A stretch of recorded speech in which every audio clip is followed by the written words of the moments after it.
트럼프 미국 대통령이 북한의 핵 보유 사실을 인정하면서 올해 안에 김정은 위원장을 만나겠다고 말했습니다. 지금 이 시점에 북한을 끌어들인 미국의 전략적 의도가 무엇인지 짚어봅니다. 민정훈 국립외교원 미주연구부 교수 나오셨습니다. 안녕하십니까? 네, 안녕하세요. 네.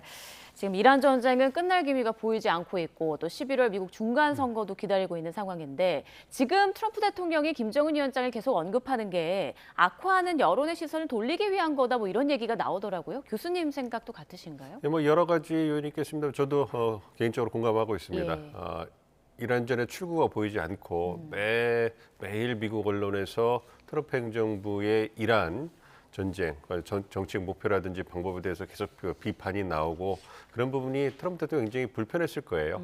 물론 북한과 미국이 얼마 정도까지 사전 접촉이 있었는지는 좀 미국입니다만 어쨌든 트럼프 대통령 입장에서는 중간 선거를 앞두고 그리고 어떤 여론의 어떤 그 집중 포화를 좀 피하기 위해서 대안이 될 수 있는 대외 정책 성과가 필요할 거고요. 예. 그렇기 때문에 남아 있는 카드를 이렇게 살펴보다가 아무래도 출범 초기부터 관계가 좋고 그리고 만나고 싶다고 한 의향을 계속 표명해 왔잖아요. 그렇기 때문에 이번에 북한 카드를 꺼내든 것이 아닌가. 그리고 그 선제적인 마중물로 한미연합훈련 갑작스러운 축소를 결정한 것이 아닌가 생각하고 있습니다. 네. 최근 이 트럼프 대통령이 북한이 구체적으로 57개의 핵무기를 가지고 있다 이런 구체적인 수치를 말한 적이 있는데 이 CVID 같은 비핵화를 언급하지 않는 이유가 있을까요?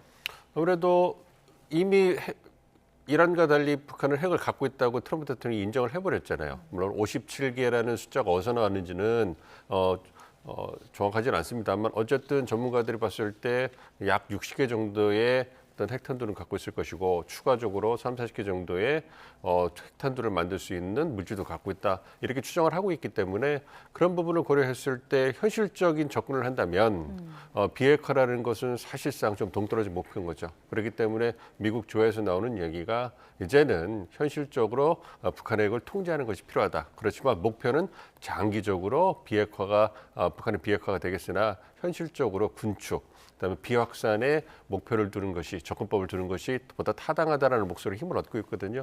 그러한 분위기를 현실적인 측면에서 트럼프 대통령이 반영하고 있는 것이 아닌가 생각합니다. 그럼에도 불구하고 아직까지 미국 정부의 대북 정책 북핵 관련돼서 목표는 북한의 비핵화가 아직까지는 명시적으로 있기 때문에 그건 접근법이다 이렇게 보면 될 것 같습니다. 김여정 노동당 총무부장이 입장을 냈습니다. 한미 연합훈련 대폭 축소 지시에 전혀 흥미를 느끼지 못한다. 그리고 북미 정상 간 소통도 전혀 알지 못하는 일이다 이렇게 말했는데 이 메시지의 내용이나 톤 어떻게 좀 해석하세요? 그러니까 큰 틀에서 본다면 톤은 조절을 했다. 그러나 메시지 자체는 좀 부정적인 부분도 있죠. 예. 그러니까 말씀해 주신 것처럼 연합훈련 축소 지시에 대해서 전혀 흥미를 느끼지 못한다. 그랬으니까 축소했다고 해서 여전히 규모나 기간이 줄었다고 해가지고 근본적으로 도발적이고 공격적인 성격의 군사 연습이 이제 끝난 건 아니기 때문에 그 부분에 있어서는 큰 차이가 없다. 그래서 북한이 원하는 것은 연합훈련을 아예 안 하는 것,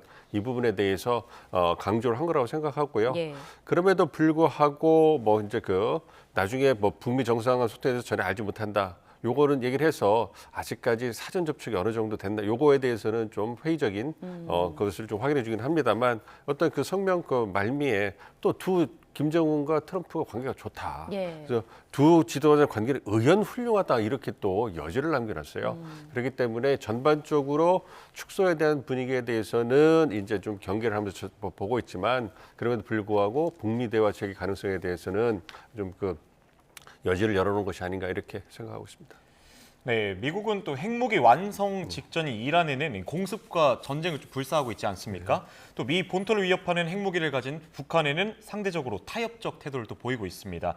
이러한 이중잣대 어떻게 보십니까? 미국 빅터차 CSI에서 어떤 코리아 처가 얘기한 것처럼 이중적인 잣대가 아니다라고 이제 워싱턴에서는 보는 시각이 있는 거죠. 왜냐하면 이란과 북한의 핵 역량의 차이가 있기 때문에 그 핵 역량을 차이를 고려해가지고 현실적이고 실리적인 접근을 해야 된다. 그러니까 이란은 아직은 핵탄두라든지 운반수단을 갖고 있지 않기 때문에 비핵화를 목표로 강압이 가능하지만 북한은 말씀드린 것처럼 이미 한 60개에 달하는 핵탄두를 갖고 있고 그다음에 탄도미사일이나 운반수단이 어떤 갖춰져 있기 때문에 이란과 똑같이 접근할 수는 없다. 그렇기 때문에 안타깝지만 이제 북한은 실질적으로 핵을 갖고 있기 때문에 이런 거는 다르게 현실적으로 이제 그 군축이나 비확산, 그래서 쿨 피스, 뭔가 좀 냉랭한 평화를 추구하는 것이 필요하다. 이런 현실적인 그 접근을 봤는데요. 이것도 그 변화하는 워싱턴의 시각을 보여주는 거예요. 2000년대 초반만 하더라도 그때는 이 북한과 이란의 시각이 별 차이가 없었기 때문에 굉장히 강경하게 비핵화를 목표로 CVI들을 추구했지만 시간이 지나면서 그 타이밍을 놓쳤기 때문에 이제는 그러한 접근법을 수정했다 이렇게 보고 있습니다. 네, 이제 궁금한 거는 과연 실제로 북미 정상회담이 이루어질 것인지, 11월 에이펙 정상회담을 계기로 만날 것인지, 거기에선 어떤 대화가 오갈 것인지 뭐 이런 얘기들인데, 지금 사실 뭐 8년 전 싱가포르나 하노이 회담 때와는 김정은 위원장의 위치가 좀 많이 올라갔다라는 얘기가 나오고 있잖아요. 어떻게 반응을 할까요? 지켜보겠죠. 지금은 어쨌든 김여정 부장의 그 메시지가 나왔기 때문에 북한도 반응한다는 것을 보고 있다는 것을 확인을 한 거고요. 그렇지만 정말로 11월에 두 정상이 만나기까지는 예. 아직까지 많은 이제 줄다리기가 기다리고 있는 거죠. 말씀해 주신 북한 입장에서는 핵 역량이 고도화가 됐고 그리고 북중로 협력이 강화되면서 단기적으로 미국과의 협력에 목을 매야 될 이유는 없거든요. 그렇기 때문에 북한의 협상력이 높아졌다라고 평가를 하고 있는 것이고 그렇다면 미국이 트럼프 대통령이 김정은을 만나기 위해서는 보다 그에 걸맞는 보다 높은 몸값을 줘야 된단 말이에요. 그 부분을 제시할 수 있을 것이냐. 그래서 말씀드린 것처럼 쿨 피스에서 뭔가 북한과 어떤 비핵화가 아니라 어떤 군축이라든지 비확산 이거를 목표로 해서 그 접근법을 해가지고 우선적으로 어떠한 그 당근을 줄 수 있느냐. 그러니까 김정은이 나오려면 뭔가 현실적인 유인책이 있어야 될 거 아니겠어요? 그래서 이란에 제공한 것처럼 경제 제재를 일부 해제를 한다든지 관계 개선에 있어서 극적인 조치를 취한다든지 아무래도 2010년대 후반에 어떤 그 초반의 접근법이 있어서 한미연합훈련 축소나 연기만 가지고서는 쉽지 않을 가능성이 있다.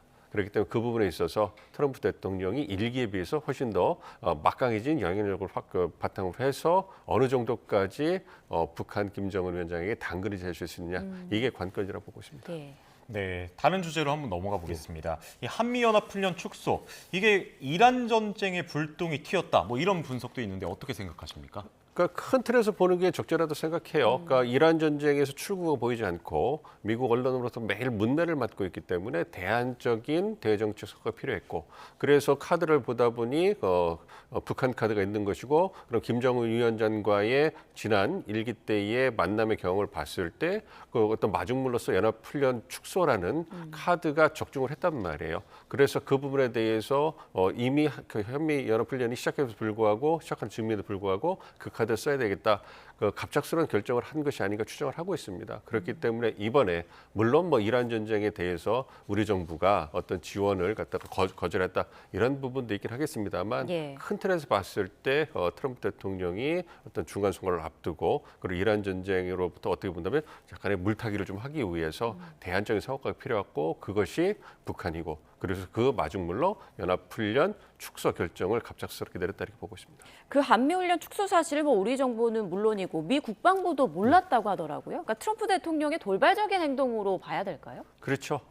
여러 가지 나온 정황으로 봤을 때 뭐 추정의 영역이긴 합니다만 그리고 이제 그 확실히 확인된 게 없기 때문에 그렇게 합니다만 그래도 지금 나오고 있는 우리 정부 측의 입장, 북한 국방부라든지 어떤 백악관 국무부의 입장을 보면 급작스러운 결정이 보다 설득력이 있는 것 같아요. 그렇기 때문에 만약에 사전에 조율된 거라면 일기 때처럼 아마 그 한미 연합훈련에 대해서 사전 조율을 한미 간의 사전 조율에서 사전에 예. 축소나 연기한다는 게 발표나갔을 거고 트럼프 대통령 성적으로 봤다면 그런 게 있었으면 벌써 우리가 알았을 거예요.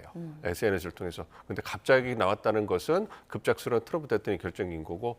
근데 한편으로 이렇게 보면 트럼프 대통령이 일기에 비해서 훨씬 막강하다는 걸 볼 수 있는 거예요. 일기 때 같았으면 그런 결정을 내리기 쉽지 않았을 거고 예. 반발도 컸을 텐데 지금 미국 행정부에서 그런 갑작스러운 결정이 나왔음에도 불구하고 관계 부처들이 트럼프 대통령의 의중을 즉각적으로 실행하는 이런 모습만 보여주고 있잖아요. 그렇기 때문에 이거는 트럼프 대통령의 영향이 세졌고 갑작스러운 결정이었다. 이렇게 보면서도 말씀드린 그런 김정은 위원장을 그 회담으로 나오기 하기 위해서 당근을 제시할 때 트럼프 대통령이 원하는 것을 보다 적극적으로 할 수 있는 판은 만들어진 것이 아니냐 이렇게도 볼 수가 있죠. 네, 그 트럼프의 훈련 축소 지시에 대해서 미 의회랑 이제 전직 관료들이 북중러에 또 잘못된 신호를 줄 수 있다. 뭐 이런 목소리도 내고 있는데 어떻게 보세요?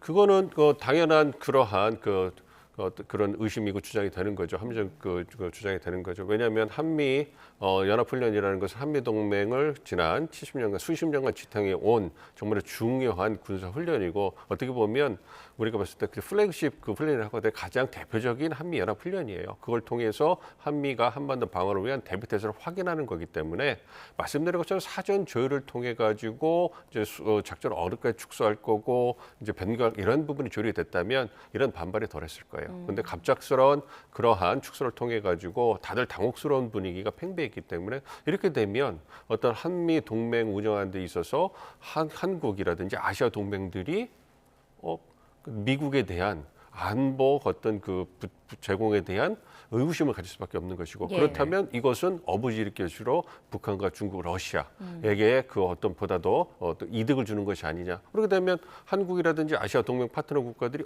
미국을 안보적으로 믿을 수 없다.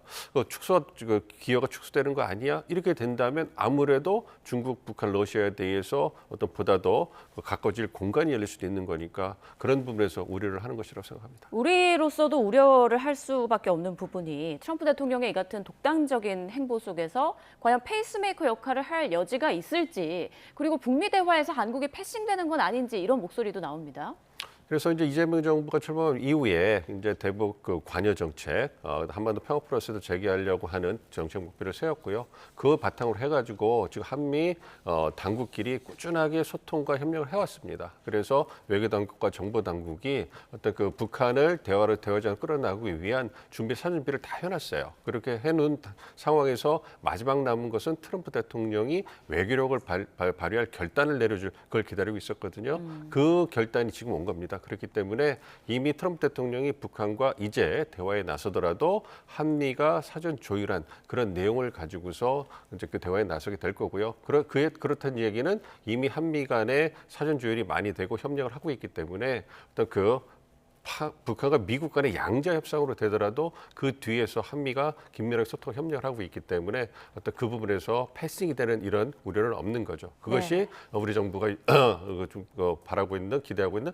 페이스메이커 역할인 거고요. 그런 역할을 꾸준히 해 나갈 걸로 기대하고 있습니다. 네, 마지막 답변 좀 짧게 부탁드리겠습니다. 지금 이런 북미 대화 국면에서 중국이 어떤 역할을 할지도 궁금한데요.